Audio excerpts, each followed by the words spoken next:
My name is Greg George. I went to Hillsdale College after high school, went to Western Michigan, grabbed my master's in business, and then went unemployed and got caught watching the news and saying, this is ludicrous.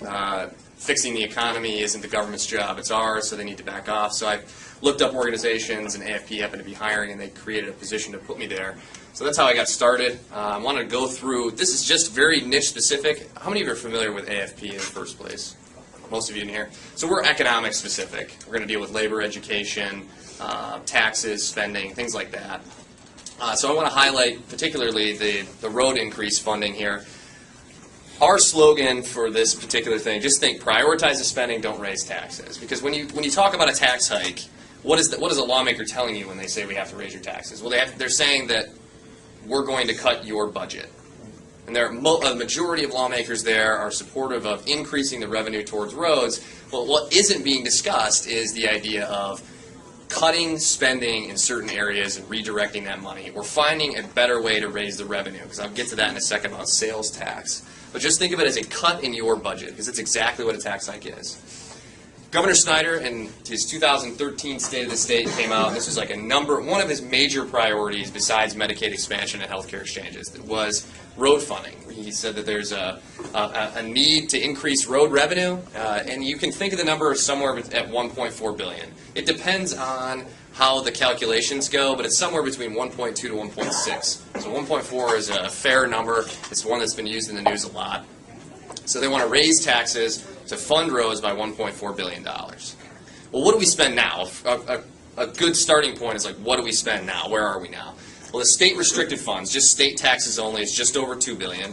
So you're looking at a 64% increase in tax, over 60% increase in taxes on just state. The federal taxes, when you add those in, Michigan gets just under $3.5 billion in total transportation revenue. Now, Michigan Department of Transportation will point out that it's pretty much a flat line. We've had flat line revenues since 1997 or 2000, and the taxes haven't increased since 1997. Well, what also hasn't increased is population in Michigan.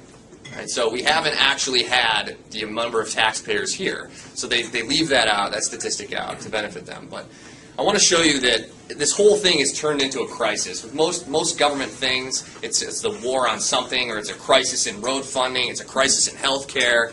And I want to show you where we are right now based on Michigan Department of Transportation's standards on how they judge themselves and rate themselves on roads. So this is harder to see, but I'm going to just sort of describe it. The red line at the top is the 90% line. And that is essentially 90% is what they judge themselves on good or fair roads. So when they make a judgment call, they want to be above that 90% line. Well, right now we're at 87%. But you'd make it and roads aren't good in certain areas, that's for sure. And I know I-75 through Troy is not the greatest. But there are other areas, too, that are local roads that are pretty bad. But if you look at it, are we really in a crisis? Are we really in a crisis where we have to raise taxes and revenue right now? Well, no. The answer is no. Because I'm going to show you this previous graph that I grabbed off Mackinac Center's website from their other statistics that showed we were going to get above the 90% and just skyrocket down to the bottom, right? I guess that would be the inverse of skyrocketing. We were going to just drop off because most government graphs have that like some sort of hockey stick. It's either hockey stick up or it's a hockey stick down. And this is a hockey stick down. Well, in 2012, which is the data that they most recently have, we were supposed to be under 74%. We're at 87.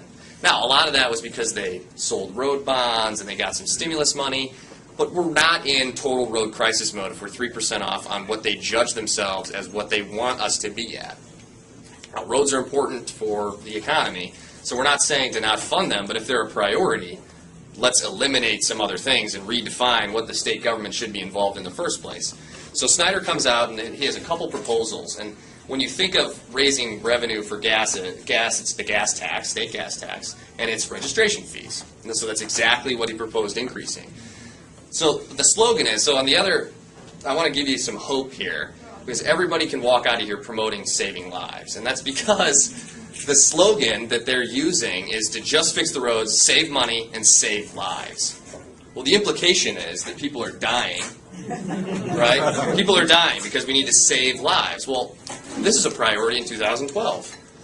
So that means everything that we spent money on that was wasted in 2012, people directly could be said died because of that, because the money wasn't prioritized in the legislature. So that's me sort of like going MoveOn.org, Progress Michigan on Republicans and saying, okay, this is ridiculous. One, I think this is probably the stupidest slogan you could possibly have.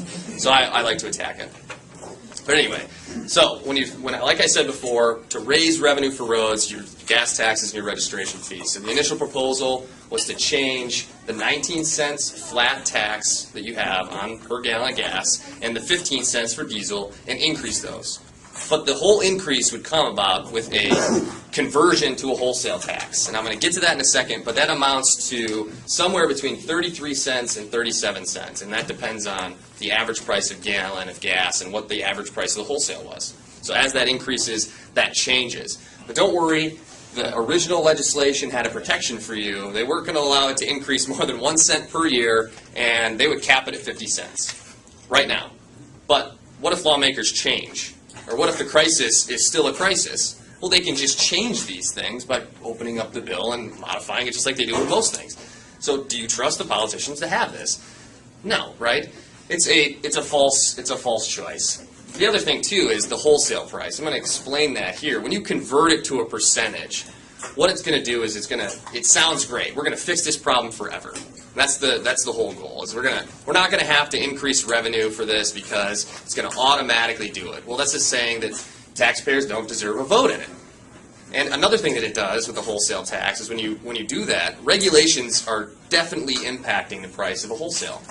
Well, what happens if Washington, D.C. comes out with something that makes gasoline more expensive? Well, that's going to impact the average price of the wholesale, and that's going to be a de facto tax increase in everyone here that you didn't vote for.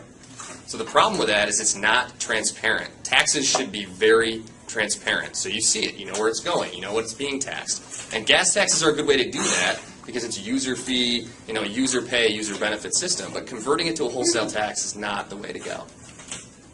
The next thing is to surprise you on your birthday with a tax increase for your registration.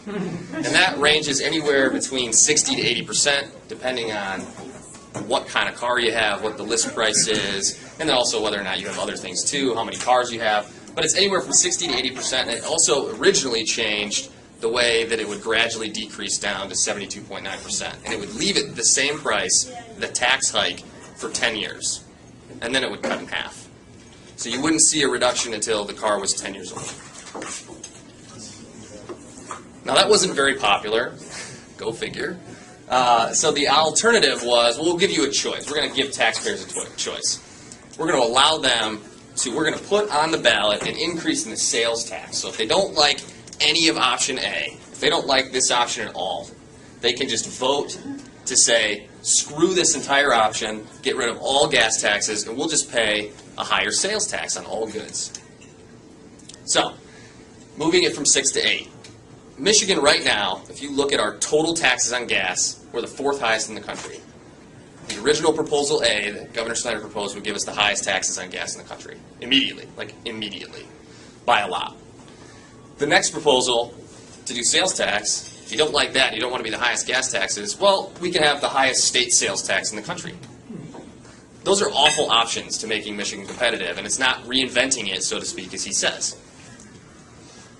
So, other options that were discussed that weren't proposed, and I'm getting to where the most likely option will be, was to increase the 6 mil state education property tax, to extend sales tax to services, so hopefully your business has a lobbyist and can exempt yourself. Because the big story was during Granholm, if you guys remember, the golf courses were able to get exemptions and ski resorts weren't.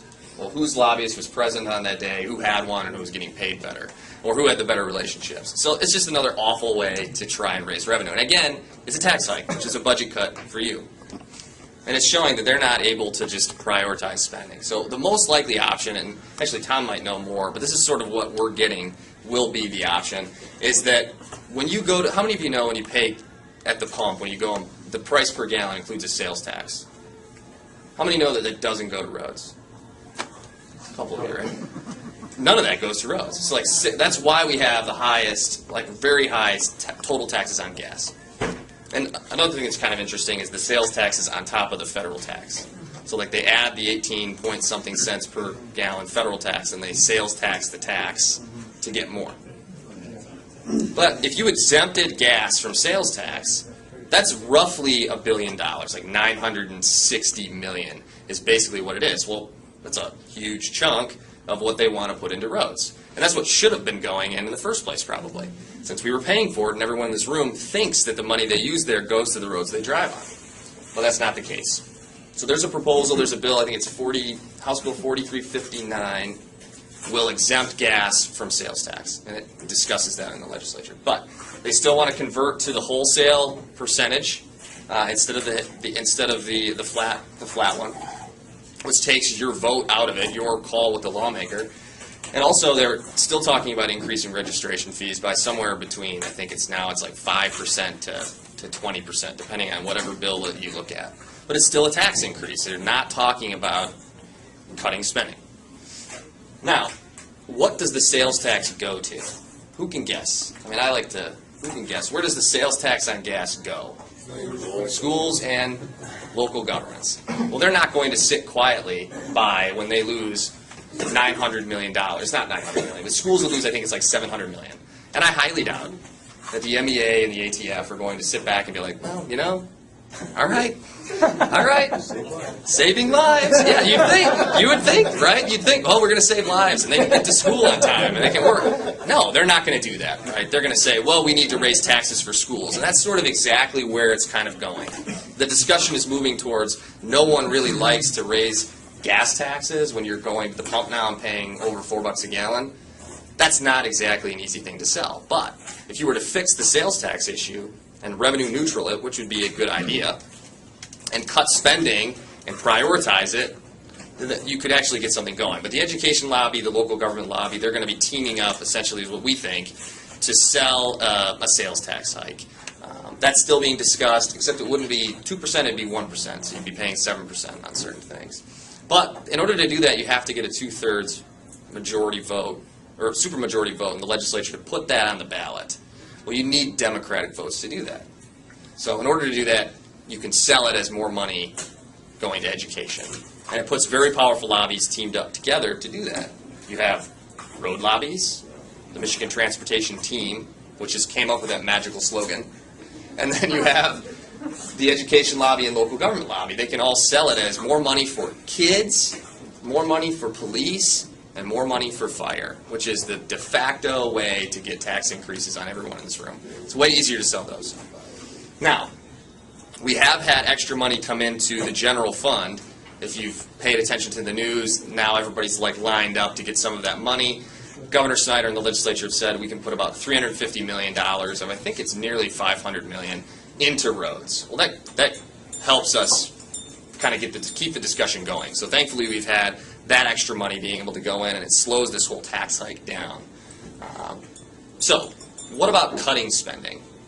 Now, how many of you in this room have watched the new Wizard of Oz movie? This is like twice as many as normal. Like there's like 4 of us, there's usually like 2 of us, and it's me included. That movie cost Michigan taxpayers about $40 million. Wow. $40 million. And this is after the tax hikes the subsidies for film were capped. So we spent $40 million on just that movie alone. Taxpayers sent it. And as far as I've looked, Disney makes money every year. Right? I love movies, but I don't care to have my money spent on it just so I can have Hugh Jackman show up in Detroit or something. What's that? Yeah, like Hollywood has our back, right? Right, exactly. But regardless if they did, I still wouldn't like my money subsidized on movies that I might not like. I'd maybe think about it. Right. But there's plenty of ways. We have about a $50 billion budget in Michigan. Now, some of that is federal money, but a large chunk of that is state taxes. And what are we spending the money on? Well, some of it's going to film subsidies. Now, House passed a budget without it. The Senate has put it back in, and in the conference committee, it's back up to the $50 million. So $50 million is going to be the cap. We're going to spend that on movies instead of saving lives, right? We're not going to save any lives. That $50 million is too important. We have to have an industry that can move anywhere in the country, come here for temporary jobs. We should stimulate, just bring the whole Hollywood here, as far as I'm concerned, right? They can just move to Detroit. There's plenty of buildings. We just stimulate that entire thing if it made sense. This is a joke, right? This is a joke. And they need a Second Amendment. There are a few other things that we have. So our goal is to essentially, so as libertarians or conservatives, those oriented-minded people, we like to come up with like the main solution, have it ready to go, and then have our, essentially I call it my report, my 20-page report, fully cited, footnoted, and here's how we fix roads. All right, but by the time you hand in the report to Governor Snyder, he signed a bill saying your taxes are higher because you weren't fast enough to get the process slowed down, because it's, again, a crisis. So our goal is to find low-hanging fruit. Film subsidies is one. 21st Century Jobs Program is another. It's essentially it's a corporate welfare arm where money gets spent into chosen companies with political favors, with promised jobs of like, we're going to bring 1 million jobs to Michigan, and they bring in one. It's something like, it's basically that bad. There's like, we'll bring in 5,000, there's 70. We'll bring in 300, there's 1. Or there's just none, and the company never gets going. Look those up. If you ever, Mackinac does great reporting on this stuff, so sometimes I feel like my job is to like read and consume think tank stuff, and then boil it down into like how I can get this to groups. So that's like what I do every day. I'll read legislation, or I'll read a think tank report, or I'll read something from Cato, or from Reason, or from Mackinac Center, and then try and boil that down and get it out to activists. 21st Century Jobs, if you Google that on Mackinac, they've done tons and tons of reporting on it. They have tons of examples of like where this went bad. Representative Grimmel is a Democrat, has said in a Gongwer article that the money spent in 21st Century Jobs isn't getting the return on investment that we need. Right? This is good. We have a Democrat, we have Republicans that should be able to agree and say, okay, we need to make priorities. That's $75 million a year. $50 million for film subsidies. Another major one for us is prevailing wage. Now, prevailing wage means you have to pay the union wage on state projects, on state construction projects. There's federal laws that have a federal prevailing wage, but at the state can enact legislation to repeal prevailing wage. And a lot of it comes down to cost. The first thing people think of is like, we can save $107 million according to the Mackinac Center. But it's more than that. Because what does prevailing wage do? Well, it's picking one form of worker over another form of worker, and it's saying that someone cannot voluntarily say, I want to work for this wage. It's essentially the same thing as the minimum wage, but this is like picking a union worker over a non-union worker and mandating that this wage, it has to be paid. Because why? Well, taxpayers should pay more because this particular worker is more important. This is a joke, right? This is one of those things. So it's about cost, but it's also about government saying, at least in the state kind, that we are picking one over the other. So I said that on the radio yesterday, and I think that's how you can kind of move the discussion of prevailing wage forward. It's not just saving money, because how often does that work when you're talking to your independent friend or your liberal friend? Well, the money's worth it. The money's always worth it. But if you can say, well, do you think they really should be choosing one guy over another? That just sounds a little crazy. And then they have to stand against something voluntary. Like, I should voluntarily be able to do that. Are you saying I shouldn't voluntarily be able to do that? Friend X? And they have to go, well, yeah, I don't think you can voluntarily. Wait. That's not very popular. So we have a bunch of things that came from the Mackinac Center that discuss how to cut spending. Those are 3 low-hanging fruits that are not being eliminated. So you could say, that doesn't raise the $1.2 billion. Yeah, but it's wasting $200 and $300 million. So we could essentially get these discussions going because the budget hasn't finally passed and tax hikes haven't come yet. So if we can slow the tax hike down and pick out, basically as groups, saying we want these programs eliminated, we have a really good shot at getting things that shouldn't be promoted by state government and money that shouldn't be spent by them moved into something that is a priority.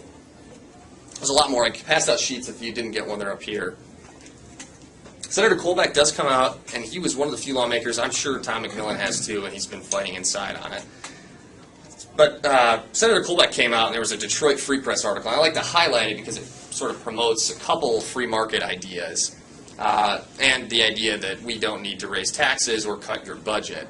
And at the time, when I put this together, they were expecting a roughly $500 million in the general fund, which we did get. He said we could freeze government spending at those levels, move that money into roads, and that tackles nearly half the problem.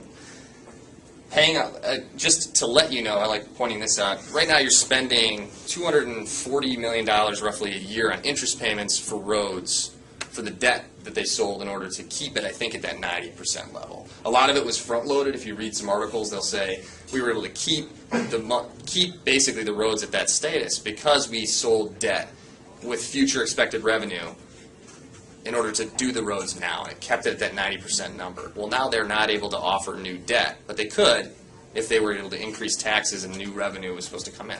So that's how they make those judgment calls. But the main free market thing I liked about it is you have a lawmaker in Lansing who's sitting there saying, well, why don't we do this voluntarily? There's a lot of state-owned land, bridges, and things like that. And one of his ideas was to leverage the assets and do like some sort of advertising on them for businesses who would voluntarily, associate with the state, say, I can benefit, my company can benefit from this, I'll advertise here, here, and here. And that's not taxpayer money, that's coming from businesses if they see fit. And if it doesn't work for them, they can pull back out of it. And that's another way to do it too. So I want to mention those ideas. Right now, the tax hike is not on the table, but they want something done by October 1st, which is when the new fiscal year starts. Does that sound right? Something like that time? Okay. Fiscal year starts on October 1st. So if they can get a supplemental appropriations bill passed with a tax hike or these other with the tax hikes it proposed, they can then get something started by October 1st. So you can see something maybe even on the ballot in November if they pass something. I think it has to be done by August, I think it's by August. Then they could actually put it on the November ballot, and then you'd be voting on a tax hike. Now, what can you do?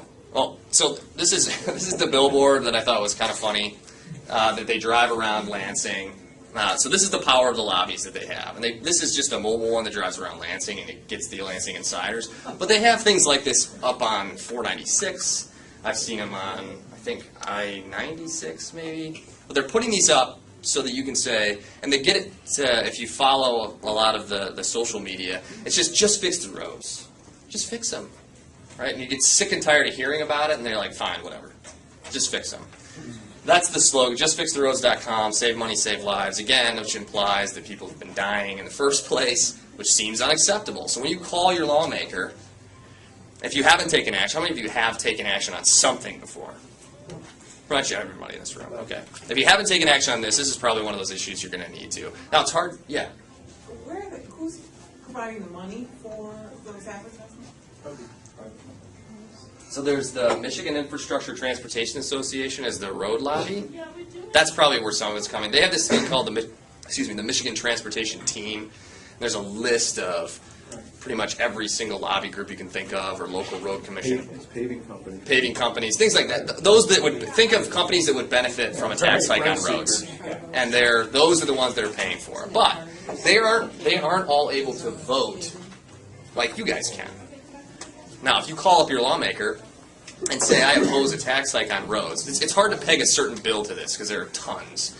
And this coming Tuesday, the Transportation Committee in the House is having a hearing on road funding. They're going to be discussing, I think it's like 4 or 5 different bills.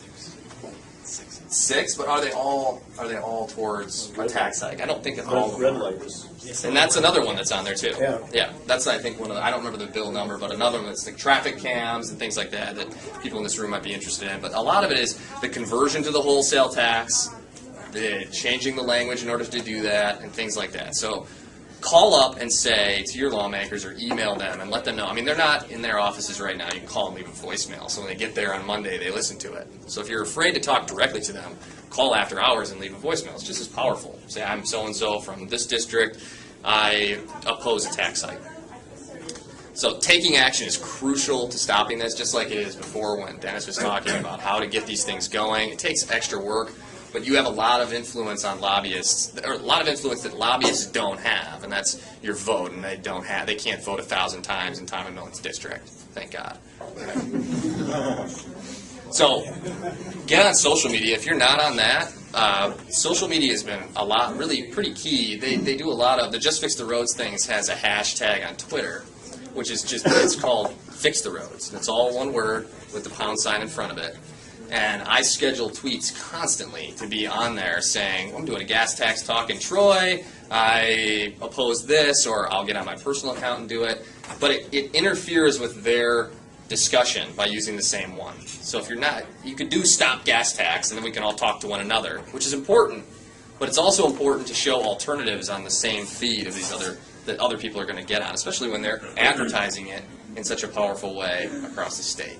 So take action if you haven't, in many forms, whether it be social media, because I like to point out one of them. I was in a committee meeting, and the energy committee meeting with Eric Nesbitt as the chair, and I was sitting in the audience, and he's a Hillsdale alum, and I was like, well, maybe I can just mention on my personal feed that I went to Hillsdale, and maybe he'll ask a question that I want to ask.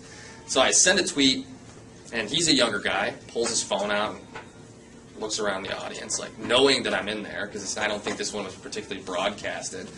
And then I said something like, supporter of the free market, Hillsdale grad, ask a question supporting it. You are a major in economics from Hillsdale. I know what that's like, so ask this question. And he didn't right away, but he sort of changed the direction right at the end, and it was nice. But the power of that, it's like almost like I sent him a text message. And I didn't. I sent him a tweet. And that's where things are going to go. So if you start to learn it, don't think that social media is going to go away. Like, you're not too old to learn it. If you think you are, you're not. It cannot be broken. You cannot screw up Twitter. You can accidentally type something stupid, but you cannot break it. And it does take a second to sort of get used to it, but once you do and you realize like how quickly you can contact certain people, and then you can get a lot of them to discuss. 140 characters. So. You do have a limit, so you do have to learn how to shorten your URLs, but I can show everybody how to do that. Well, that's another way to, it's a very important way to sort of interact on a day-to-day basis, but calling is obviously very key. My boss, Scott Hagerstrom, worked in the legislature and said that when lawmakers get a few phone calls on an issue they didn't think had any traction, they pay attention. And imagine if everyone in this group contacted their lawmaker and they came back and they had 20 voicemails on Monday saying, just heard a presentation on a gas tax. I can't believe you're going to raise taxes and not cut this program and this program first. And keep it very specific so that they're like, you don't have to come up with a solution too. A lot of times people fear calling in saying, they're going to ask me how to cut $1.2 billion. I have no idea how to do that. But you do know that it's their job to pass appropriations bills. And they get paid well enough and full time to look at the budget and see what is a priority and what isn't. And if your lawmaker is a Democrat in this area, is it? I don't think it is, right? It's you, isn't it? Are you in the city? You're not. You're close by. Marty Nolenberg here. Nolenberg's okay. So it's hard to keep track. But even if you live, Howard. oh yeah, he's the new guy from Troy, that's right. Who supports an income tax cut or eliminating it. But anyway, even if you live in a Democrat district, the Dems are pegging this entire thing pegging Republicans as raising taxes and hurting the middle class working families. Well, what does this tax hike do? It goes right into that narrative, does it not? So you could call even a Democrat that you wouldn't have voted for or wouldn't have supported in the first place and say, you shouldn't be raising taxes on working families. Because in order to get that sales tax hike on the ballot, they need Democratic support. Tell them that they should pass prevailing wage, and they're not going to support this at all either. Because Democrats are opposed to that too. So there are ways to sort of like play the game, have the conversations, but you don't have to come up with the solutions yourself. This is their job. Remind them that it is their job. And demand that you save lives the appropriate way and get rid of film subsidies. Because even though if you're a movie fan like I am, we can spend the money wisely ourselves. They make it sound like money spent on film subsidies creates jobs. But so does the money that I no longer have, that I could have spent somewhere else, or put in the bank account to save, or paid down on tuition. It doesn't just disappear from the economy, right? It's in there somewhere, either savings or through consumption. Question? And it seemed like essentially privatizing these state assets, like the vehicles and the websites and the rest stops and everything, was up to 10 times the film. It was 400-something million, right? I think so. Oh, well, that was like selling space, like selling advertised space. So it could range anywhere. That was just a napkin sort of calculation, but it obviously would probably raise revenue. And any amount of revenue raised voluntarily is a great one. So What's that? There's 10 film subsidies there. Yeah. Getting rid of their what, it sounded like they're weird union rules or whatever? Like The prevailing wage one. The Yeah. prevailing wage was, $100 million. Something else linked, it was a few slides back, it was like another 400. You Yeah. take that and the other thing, for all the wacky programs, you're there. Yeah, There's no our, tax hike. what they should do is exempt gas from sales tax. Get sales tax out of the gasoline in the first place and make it so that when you go to the pump, the amount of money you're spending at the pump goes to the roads that got you there in the first place. Because that's how you really make the tax very specific and very user-based. So if they did that, that's basically $1 billion. Now, you still have to come up with the cuts if they want to. I mean, there are probably ways you could just not fund the education, but whatever, I'm not going to go into there. But if they want to make it a priority, then you still can prioritize it. It just changes the discussion. That's a great way to initially say, all right, roads are taken care of. Let's do this and pass it. And let's talk about, okay, cutting these programs to fund education and local roads and governments. And you can still, it's the same discussion. Right? You can still cut film subsidies to do it. You can still cut the 21st Century Jobs Program. There's other things in the MEDC that you can cut. The prevailing wage option. So all of those things should still be on the table if now kids and local governments are a priority. So that's, it changes what the discussion topic is, but not the programs that should be gone. And we should make sure that we are all sort of discussing at least some of the same items. That way they hear it repeatedly, like, oh, this isn't very popular, people want the film subsidies gone. And oh, it can save lives at the same time. So, any other questions really quick? Yeah. Real quick, you said we have the fourth highest Total taxes on gas. expenditure on roads. Yeah. And the argument is we have crummy roads. So if we're already spending way above average on the roads and getting crummy results, why would we reward that with even more money? Well, most of it is the sales tax argument. So that includes the sales tax, which doesn't go to roads. So we've been sort of underfunding. Road money to begin with? Not according to MDOT. They've been doing a really good job. And if you take them at their word, I mean, even if you take them at their word, there are a lot of things that go into like why roads are bad. There's weather. There's the fact that Michigan was a crappy economy for like 10 years. We lost population. We lost young people that left the state. We were completely uncompetitive when it came to getting businesses. A lot of those things have changed. You've passed right to work. You've got business tax reform. But all those things don't instantaneously bring back an economy. Businesses don't just move because, oh, Michigan's good now, and like hop over there. Right? So it takes time to grow an economy. But the best way to bring road revenue is, if you're losing population, the consumption itself is down.